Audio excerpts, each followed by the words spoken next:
Welcome to Channel 17, the Town of Colonie Government Channel.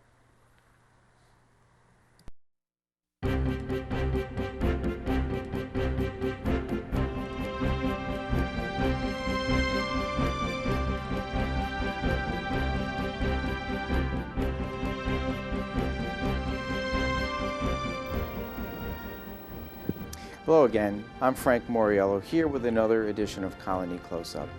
Today my guest is Frank Leek, Mayor of the village of Colonie. Mayor Leek, many people are curious about the village.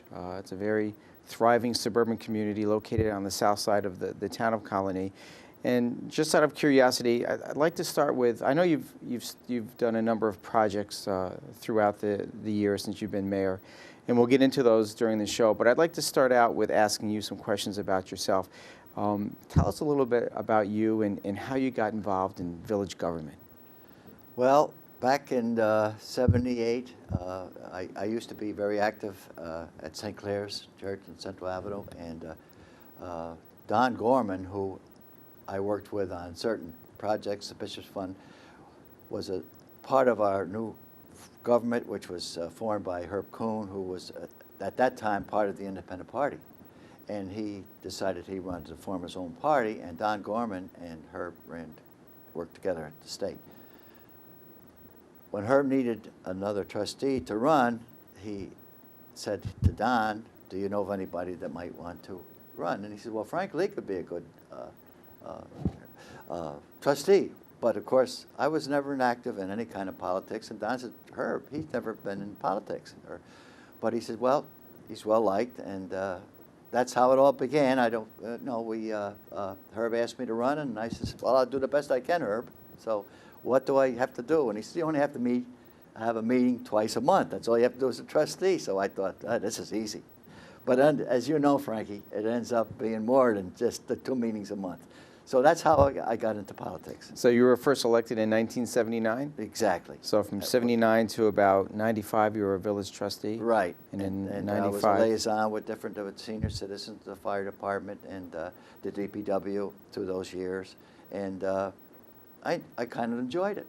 And so when we became elected in '79, it was Herb and myself, and then Mike Adela, who was very involved in politics before that. He ran with us. And then when we got elected in '79, Herb had to step down, so we need another trustee, which we became Betty Film, who was the first lady trustee to ever be in the village. And she worked with Herb, so that's how Betty Film became born. Okay. So right now there's currently one mayor and there are 4 trustees, exactly. Correct? And who are the trustees? Right. As of now, it's Mike Adela, Betty Film, Jack Murphy, which I know a lot of people know Jack, and Tom Tobin. He's also my deputy mayor. Okay. And just so people can have a good understanding of exactly where the village is, give us a little idea of where the village boundaries are. All right, we'll start on Wolf Road. As you know, from Sand Creek Road, where the mobile gas station is, on the north side, we go over to Central Avenue, which the Picotti building and all those buildings on south. The Colonie Center, I wish was the village, but it isn't. But that's in the town. This side of the village is this north side of Wolf Road. So it would be Toys R Us? Yes, Toys R Us, and it used to be Barnes & Noble, and but the International House of Pancakes, and all those stores are all in the village. That's in the village. Okay. And then you go across Central Avenue, and the new Lowe's, and there used to be the Cinema 10s there that were tore down. Now it's the Lowe's and the BJ's. That's the village. But the rest of the mall is in the town. Okay. So we share a little bit of that with you Frankie. But and then we go over to the railroad tracks, and then the railroad tracks is kind of a boundary line. And as you know, there's the Fox Run mobile homes that was over there, as you probably read in the papers. Since then, Albany City has bought them, but there are part of those homes that are in the village. Okay.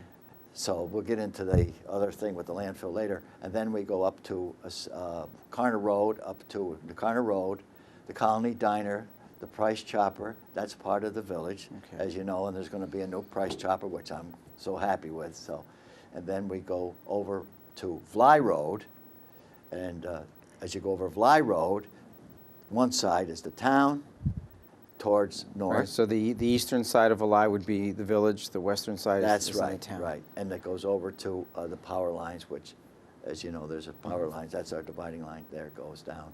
And then on Sand Creek Road, you know, where the CBA is not in the village, it's the town, but there's the power lines and the Shaker Run apartments, which I'll get into later about mitigation fees. That's part of the village. And then Okay. we go right down Sand Creek Road to Wolf Road, where the to mobile Wolf Road, station right. is. Mhm. Okay. Basically, that's the good. outline. About what's the square miles of the village? 3.5 square miles. And do you know the population offhand? Of the people right now, well, the census, I think, lied. I don't think we had the true census, but I say we got around a population of people around 9,000 people. About 85. 9,000. Yeah, Wow. I think we are at this time. Okay.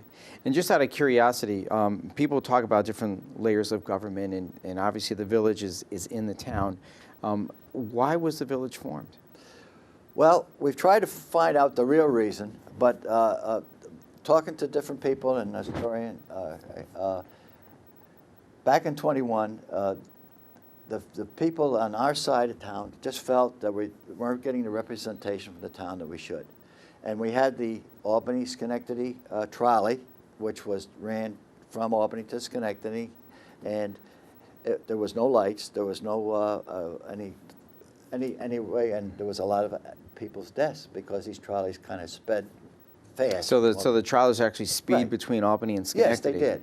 So the way I understand, as best as I can get, we've looked on the internet, but they formed their own Government? village government with a board, with a mayor, and they got a justice of peace, and they put speed traps on each side of the boundaries for the village. Okay. And then they had a justice of peace. Judge Shambrook was the justice of peace at the time. And then they had their own justice and they had their own court, and they fined people from speeding. And then they wanted lights on Central Avenue to protect the people. And that was what I understand was some of the main reasons why. Okay. Oh, that's interesting. Yeah. You know, and that's really a grassroots effort. There were people that wanted representation in an area, Right. and they formed their own village so they could get that representation. Yeah. Oh, that's How it interesting. started, the way I understand. I may not have all the facts, but Okay. I wasn't here at that time. I was in East Greenbush at the time. So. Okay. But, Now, there are different governing boards in the village. Right. What are some of those governing boards? all right, we have the Planning Commission. It's with 7 members. We have a Zoning Board of Appeals. We also have a Traffic Committee. We have a Sign Review Board to review signs, and all these people are volunteers. They don't want to be paid. I've offered to pay the chairmen. They don't want to be received. They're all village residents. We get resumes from them, so it's all volunteers, and they do a great job as far as I'm happy with it. Oh, that's good. That's good. Yeah. And then you have a number of village departments. What departments do you have? Okay, we have our Youth and Family Services department that we have. We have the youth. We try, as we all do, we concentrate on the youth programs. And I'll get into more of that. Our building that we have recently built. We have a Department of Public Works. We have our Senior Citizen Center. We have our fire department, our code enforcers, and also our village hall staff. Okay. That basically is our different departments. Okay. Now, when you talk about youth and family services, I know you recently built a community center there for the youth. Yes. Right. Tell us a little bit about that and Yep. how that came about. Well, before I became mayor, it really started with the mayor, Mayor Cohn, and my board. We felt that we needed to take care of the youth. So as you know, there's many problems with the youth today. So we formed this committee to have different activities during the year. We'd have the Santa Claus parade that we go out and meet with our Santa Claus two days, Saturday and Sunday before Christmas. We have an Easter parade. We have the Easter Bunny go around. Then we have ice skating. there's many activities we have during the year. We have parties for the kids at the recreation center that they can have all kinds. We'll get into that with the building. So basically, And with public works, you do snow plowing. we do the plowing in the snow. Trash pickup. We do the heavy item pickup. I don't know. I know you'll ask that question later, so I'll get into why we do certain things. We have the garbage pickup, and we do the water and sewer services still. Okay. And you have your own code enforcement. Obviously, with the fire department now, it's important to know that the fire department's budget is paid for through the village, correct? Exactly. We're not like, there's 13, 12 volunteer fire departments in the in town. the village, and then the village of Colonie, which sometimes doesn't get recognition that it should, but they're fully volunteered. We have we have a good group of young fellows that are really active, and we have the old timers too, and they're subsidized by the village. I have a budget for them, and they always stay within their budget. And this year the budget is $270,000, and I know, Frankie, that that's a low budget for a fire company, and they do an excellent job. They're always within budget, and what I do is, because I know when I meet with the chief and the president, we look at a 5-year program. What are they going to want in the next 5 years? So I put up capital reserves with any excess money that I have at the end of the year for equipment, like if they want a fire truck or the new chief's car or so forth. So I'm always setting aside money so that we don't have to bond anything. Okay. Now, the town of Colonie does offer an array of services to the residents. What are some of the advantages of living in the village? Well, I'm glad you asked that. I think one of the things is that my office is always open, and my board is always receptive. And it being a small village, you know a lot of people. You know, when I was downstairs in the library, right there was 2 or 3 village residents you meet. So we do that. The things we do, the heavy item pickup a year, which is free, it's all part of your tax dollars. And while we're talking about the taxes, when I became, we got in office in '79, the taxes was $44 a thousand, and today it's only 38. So we have dropped down the rate, and we still give the services that we always have. We have the brush pickup. Every week our boys go out and pick up the brush, and any brush and the garbage. We do that once a week, and it's all part of your tax dollars. So I think, that's something alone that if you're in the town, and not, I know, Frank, you're part of town, and but just to pay for the garbage alone, your taxes is paid for. So you have your own staff that not only picks up your trash, but also they pick up your leaves and brush during the summer? And a heavy item, if you have like anything that you have to pick up, like refrigerators, sofas, or anything, you call on a Friday and during the summer, and we pick them up on a Monday. And it's all part of your tax dollars. We do not. And I know that sometimes the people in the village rent a dumpster from the town, but most of the time we only do one heavy item a year for them because it just gets to be too much. Sure. And we can only do it during a certain length of time because people get upset. Like in October, we got heavy item. What do we do? But we have to get ready for the salter, so we have to take the trucks and get the salters on the trucks for the winter. So, because here October could be a bad month. So. That's true. But. Tell us a little bit about the amphitheater that you built at Cook Park. Okay, that was something that we did in 2003, and again, a lot of this money come from mitigation fees that we receive from different subdivisions and the homes that are built. Part of their that's paid to the village, they call it mitigation fees. Usually it's about $2,500 for each house they build. Has to go into, which is a law, as you know, and it goes into a park. You have to have a park or something recreational for the people.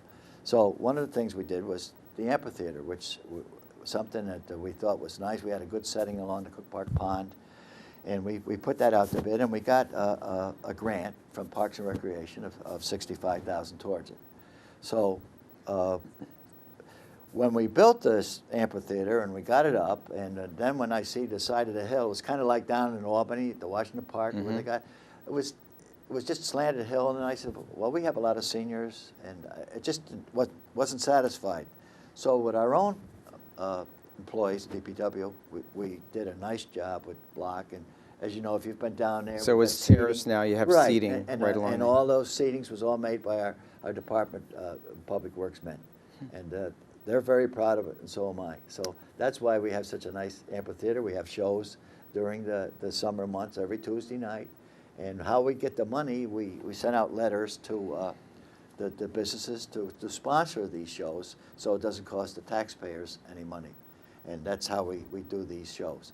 And then we go out and we get prices from the different ones. And we try to give a mixture of different shows. Acts, yeah, sure. different Polish and Irish. You know, the Irish is big. The refrigerators, we had a big crowd there.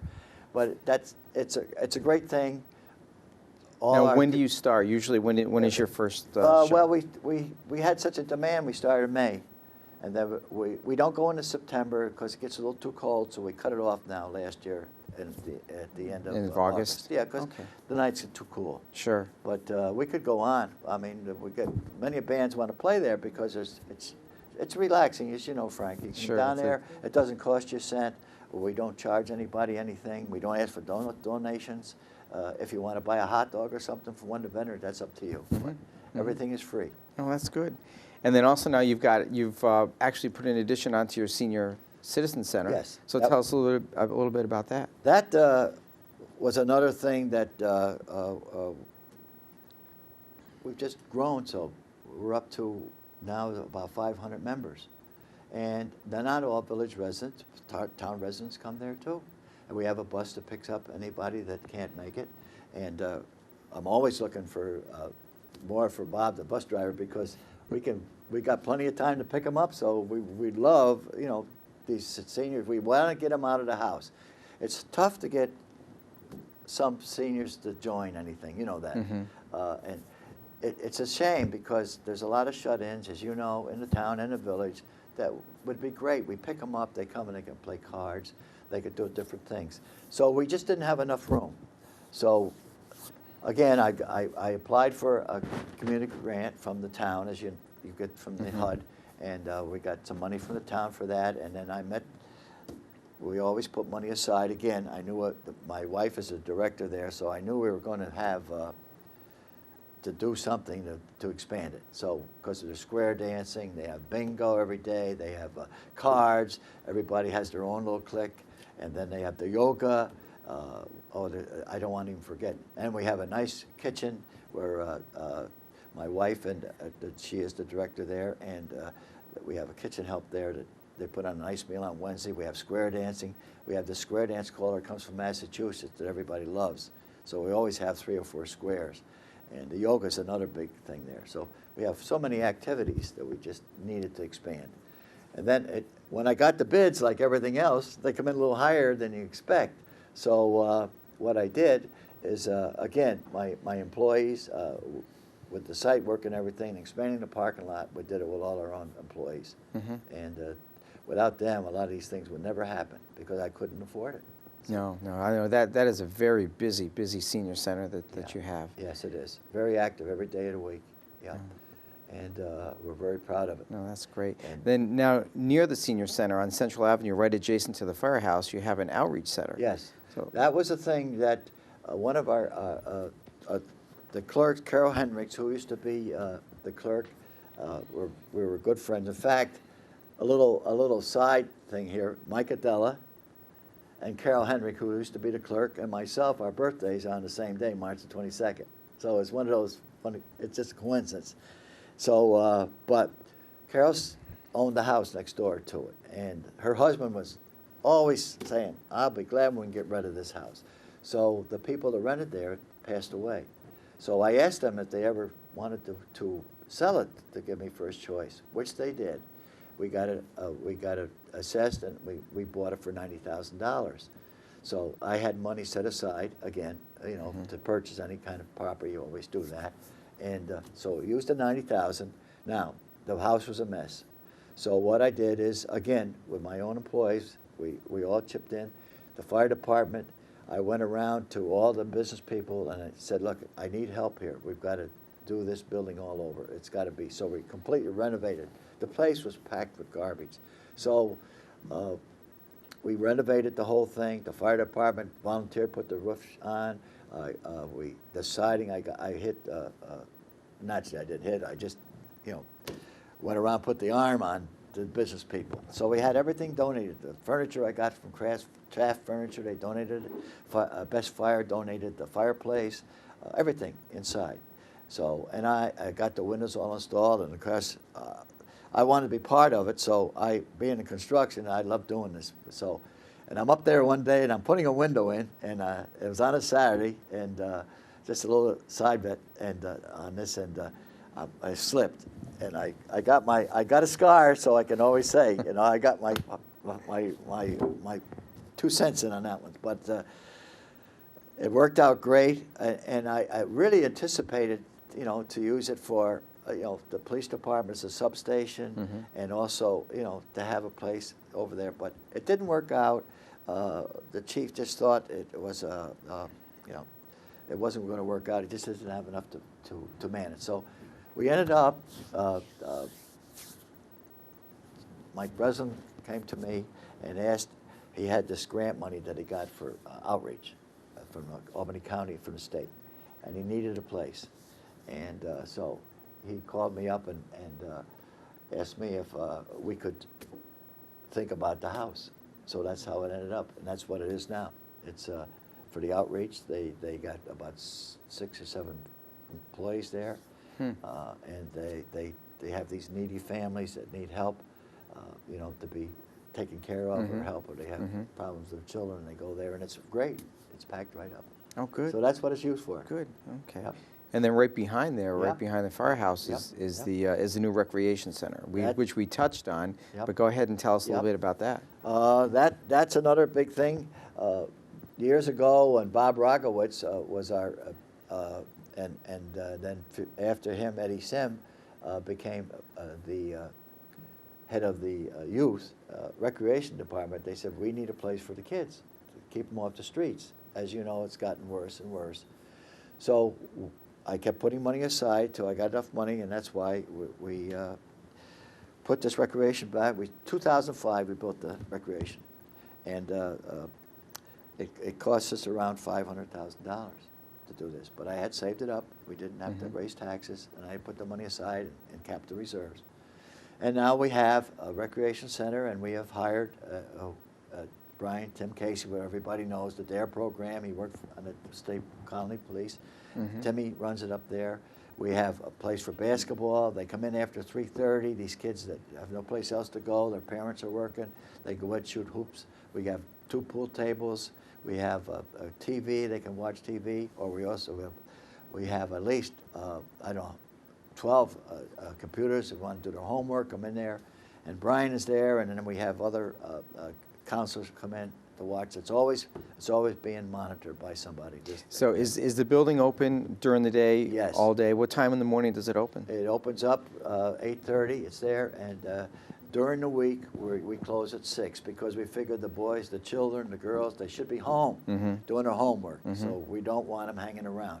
On Fridays and Saturdays nights, it's open to 8 o'clock, and we're always monitored. And on Fridays and Saturday nights, we always, Timmy can't be there all the time, so we always have an adult there at night, just in case if there's any trouble. Okay. And we haven't had much trouble, and it's really worked out. If it saves one child, if it just saves one child from getting into trouble, I think it's worth it. And and again, it's worked out great. As Chief Hiders has said quite often, that the time that most children seem to get into some mischief is between 3 p.m. and 6 p.m. in the afternoon, right when school lets out. So if you have activities for them at the recreation center, they can just go there. That's right. Do their homework, play some basketball, whatever they want to do. And they're all supervised. Yep. And the other thing is why I was so glad that I got Brian Casey, because he knows all these boys and these girls. Sure. And he knows how to handle them.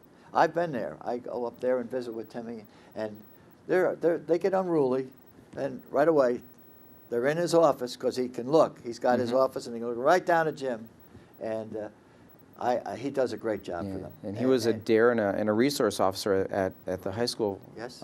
For a number of years. Yep. Yeah. Yep. And he's done a great job, and it's been a success. We have people. We have what we have there every Sunday practically. It's now rented out for birthday parties.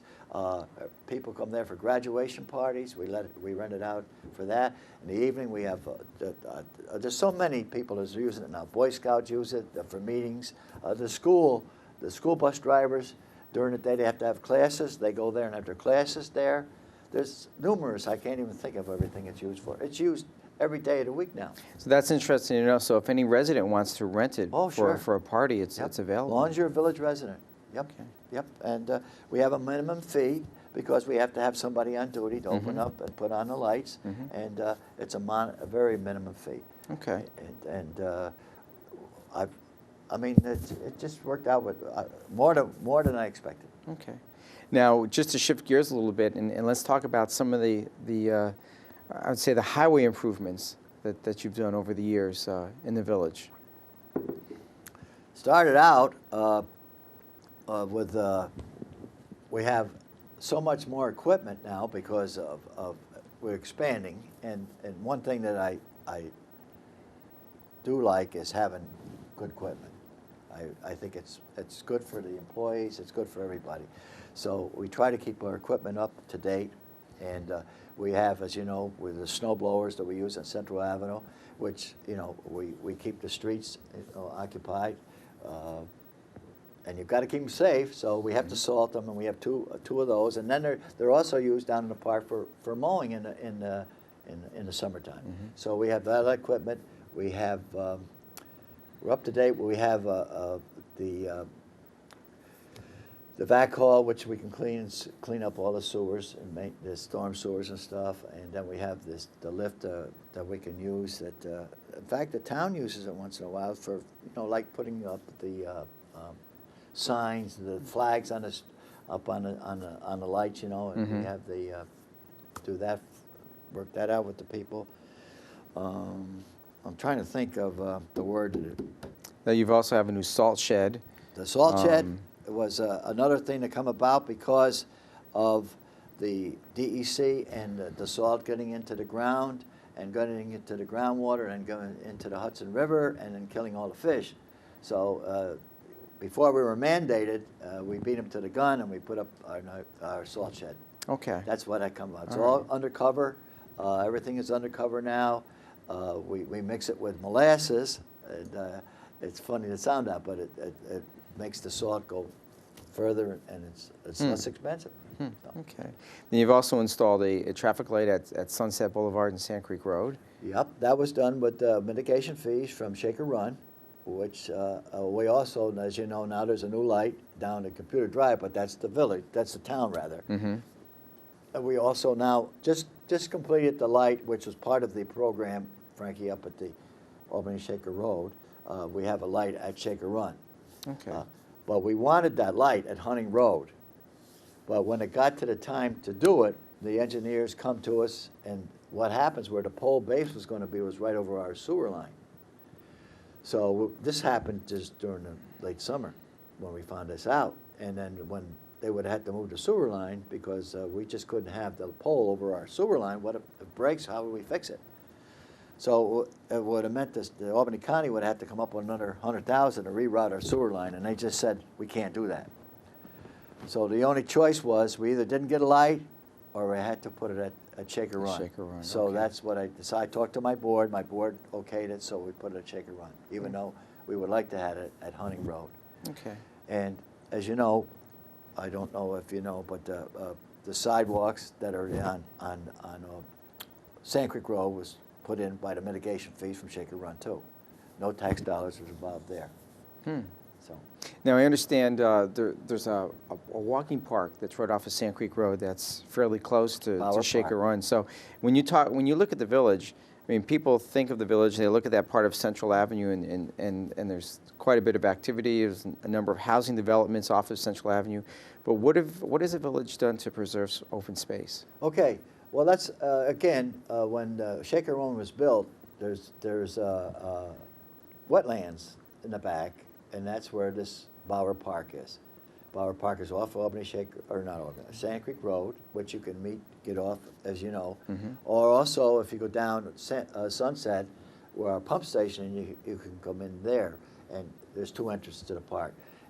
It's about a mile, I think it's a little over a mile trails, and we got a $90,000 grant from the Parks and Rec from New York State to put in walkways for handicap. It's all wood treated lumber, and we have a walkway all around. People can walk in there in the woods, and you got the animals and everything. So the entire walkway is handicapped accessible? Oh yeah, it's all wood, and we maintain it every year now, and that's all in that area there, which is about 60 acres.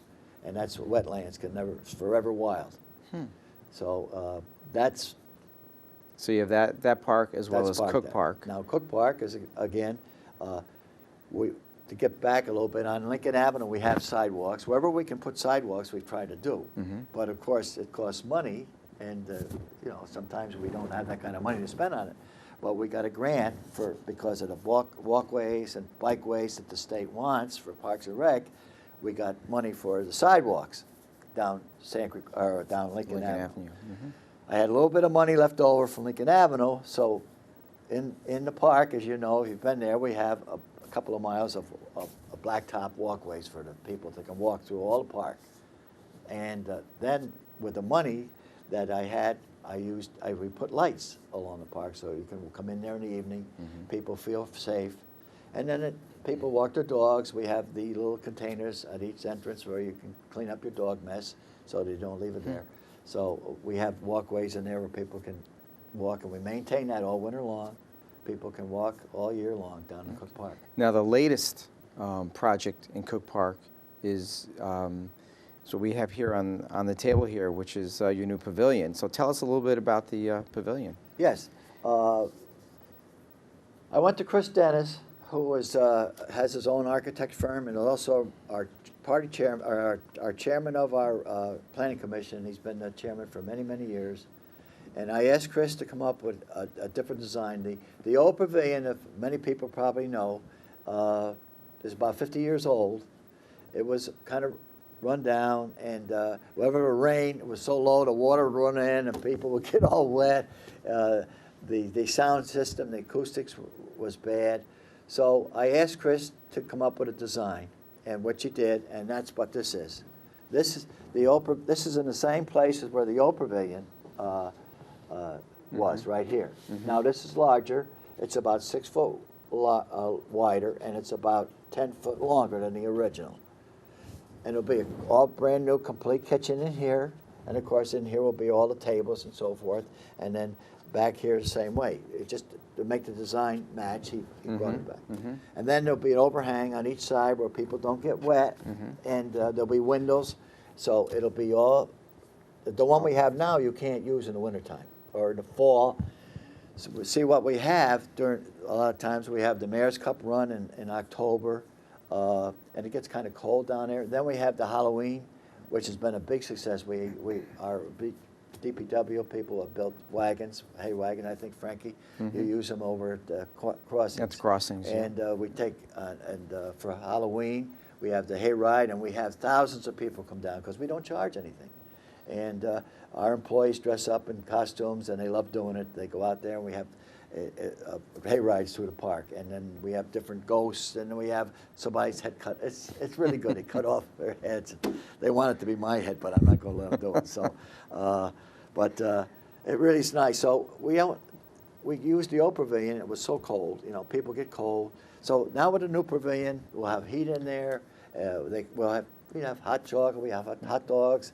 And really have a good time. And I see you even have an awning now, or an area that's covered, so you could go from the pavilion right to the restrooms. This is the existing restrooms, which was built. That's why we wanted the block to match here. Before it was just old wood building. But now the block is the same block, same structure, same design as that. Okay. And this roof here that you see, we expanded it out. They had it to here. I said, you've got to bring it out to the street because people get out of their cars and it's raining or something. Sure. They can just get under cover, go in there, or go to the bathrooms. Yeah. So when do you anticipate it to be completed? Well, as I have pictures, and I I think we'll be able to show you a picture of that. Right now, the block walls is up 2 walls, and they're working, as of today, they're working today. So they'll have the walls up. We wanted to have it completed by May. Okay. So Well, we that's got good. March and April, if we get real bad weather where they still can finish it up. And then we're going to put a new barbecue pit. We'll do that ourselves with our own employees, and also a storage shed. So, So we'll have you- a nice brand new pavilion. Good. So you offer a number of services for the residents of the village. And a lot of this money, again, come from mitigation fees when they build these subdivisions, like over by the Northway, you see all those new houses in there. Each one of those had to put $2,500 towards To that fund, sure. and it had to be used for park. Sure. So that's where I use it for here. Okay. Now, tell us a little bit about some of the issues that are confronting the village. What are some of the issues that you have to deal with on a daily basis? Well, I think the biggest issue, as you know, was that we had this landfill smell. It was real bad. And I know, Frank, that the town doesn't have any smell with their landfill, but this is we're near the Albany County landfill, and we have a lot of people that are, half a mile away, and the smell got real bad in the last year or so.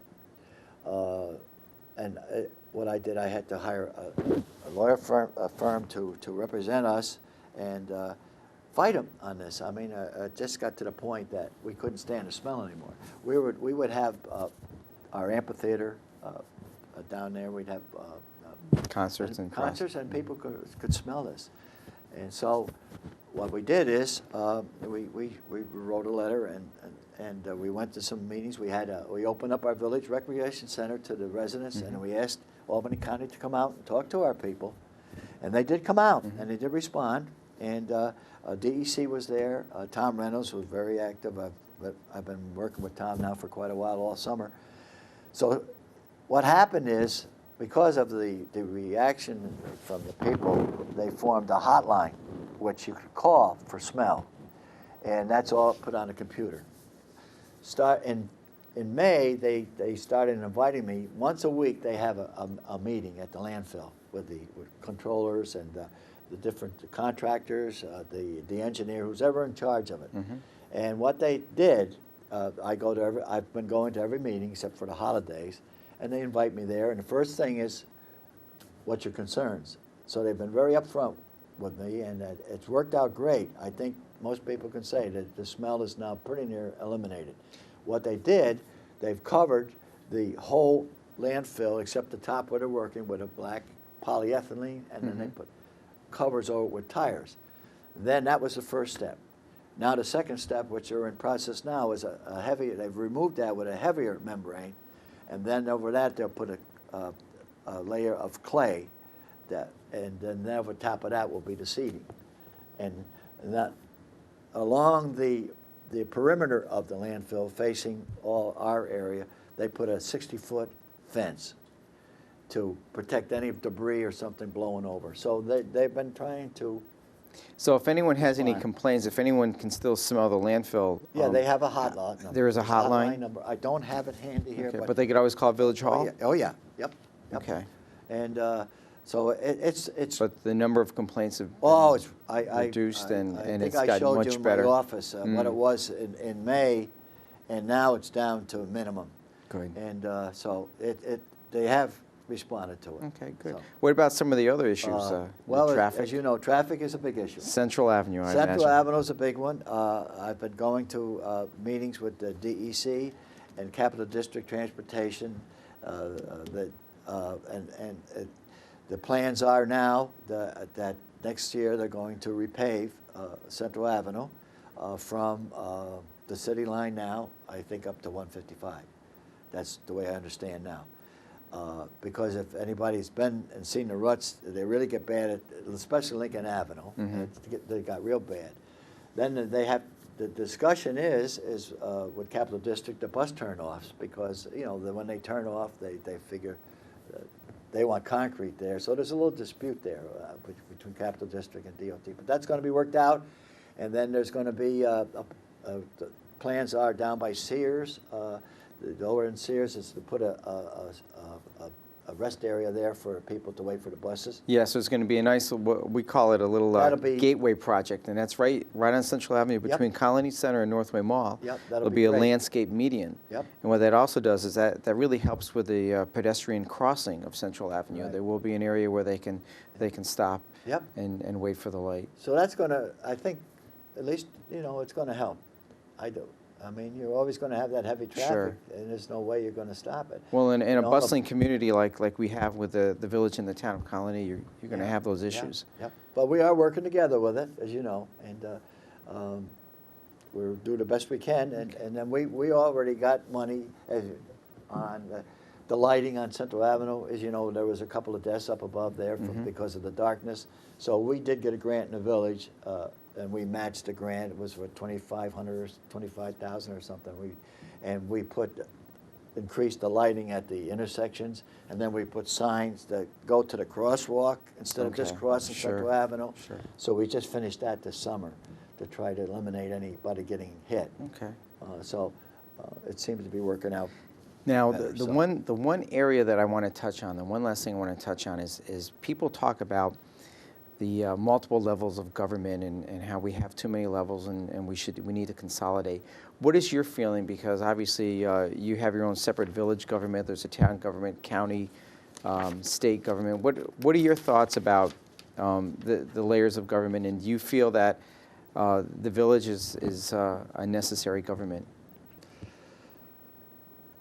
Well, what I feel, Frankie, is that what we give the residents is something they wouldn't get if they didn't have a village. We're open government. We're there. We respond 24/7. We're always, like my phone call, my phone is always open.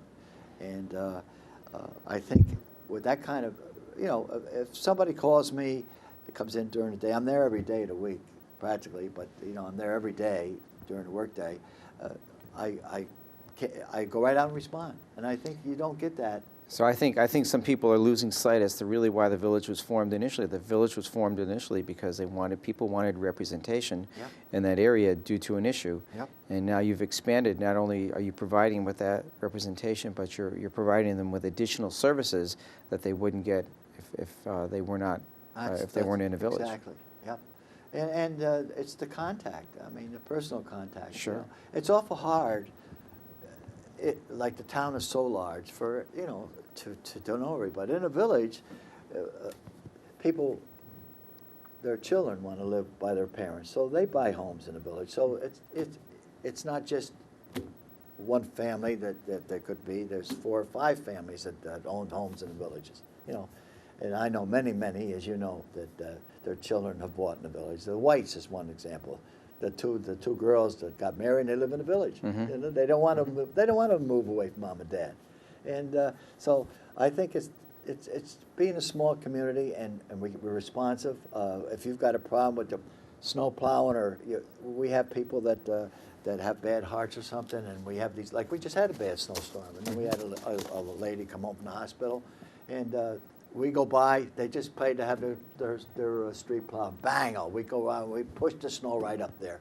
Well, you know what? We go down there with a little plow and we open it up for them. Those are little things that we do, that you get. Sure, And which you can't do with a larger government. No, because you just can't control it all. Sure. Well, if anybody has any questions or just wrapping up, if they have any other concerns or want additional information, how do they contact you? They just call the village hall, and I'm there. And they that get phone up. number is? 869-7562. Okay. I just like to, one other thing, Frankie, Sure. Before we go. I don't know, are we running over No, on time or you're something? fine. In case of an emergency, we are approved by the Red Cross. I belong to the Red Cross. We have our members, the senior citizens, my wife, the staff, Carl Fleischman, we belong to the emergency. All our buildings are emergency operated. If power goes off, we have the fire company, the rec center, which can house many people. We have a backup generator that, in fact, the fire company got a grant on that through Albany County. So they're covered. We also have a generator for the DPW so they can maintain the gas pumps, which is a big thing because what happens is we share municipal things, as you know. We didn't get into that, but the gas. If the bus garage, God forbid, something happens and their gas pumps don't work and they can't get the buses going, our pumps are run on a generator. And that's the school bus, South that's Colony school bus garage. Right, so they can come over and they buy the gas from us. Midway Fire Department, they don't have a place, so they purchase their gas from us, and we just bill them. So that with the generators, we can do that. Now, if you don't have backup generators, you're just up the creek if we have emergency. In our main hall, you know, and the senior citizens, we're completely the same thing. We have a backup generator. We have the complete kitchen. We can do cooking there. We have these little packets that you got, like that they use when they go into service. We have enough for 150 people. In case of emergencies, they could eat, you know, rations. And then we also have many of other things that, if you wanted to come there, and cots. We have, I think it's 100 cots we have. Turf Inn, when they get new blankets, they donated 100 and 200 blankets, I think. They had them all dry cleaned, so we have those there. So I think that's something I wanted to hit on that we didn't hit on before. So that's important. So if there is any type of an emergency, a natural disaster or whatever, the village is prepared. Yep, we're ready. Okay, good. We're ready. No, that's good. So. And you also touched on some intermunicipal agreements between the village, the South Colony School District, fire departments, and as well as with the town of Colonie. And I know you work with the town very closely. You've always worked with the supervisor's office closely, with the chief of police as well. Yep. I can't say enough about the police department. I mean, that's one thing that I get from the town that I really appreciate. Our tax dollars are well worth paying the town taxes because we have a great relationship with the police department. Chief Hyder and Mr. Fitzsimmons and Mr. Villa there, they've whenever I've ever asked for anything, they've always been there, and I really appreciate that. And as you know, Mary Brazell and the town and you, Frankie, we've always had a good relationship, and it's been great. Yeah. And again, we have a contract with the town for certain things. The bucket truck is what I was trying to think of before, to put up your flags on Wolf Road. You know? So we use our bucket truck. Then we have the catch basin vacuum. If we don't use it, you need to clean it out. You rent it from us. Yes, we have a regular agreement with you. So and the sweeper, if you need an extra sweeper. So we have an agreement between the town and the village, and that's good. That's a good thing. I'll get back as soon as I can. Mayor, thank you again for being with me today on another edition of Colonie Close-Up. The information you provided us was very informative and it was good. If any residents have any other additional questions, have any concerns, please call Village Hall at any time, and the mayor or someone from his staff will get right back to you. And again, I thank you very much for watching, and we'll see you soon with another edition of Colonie Close-Up.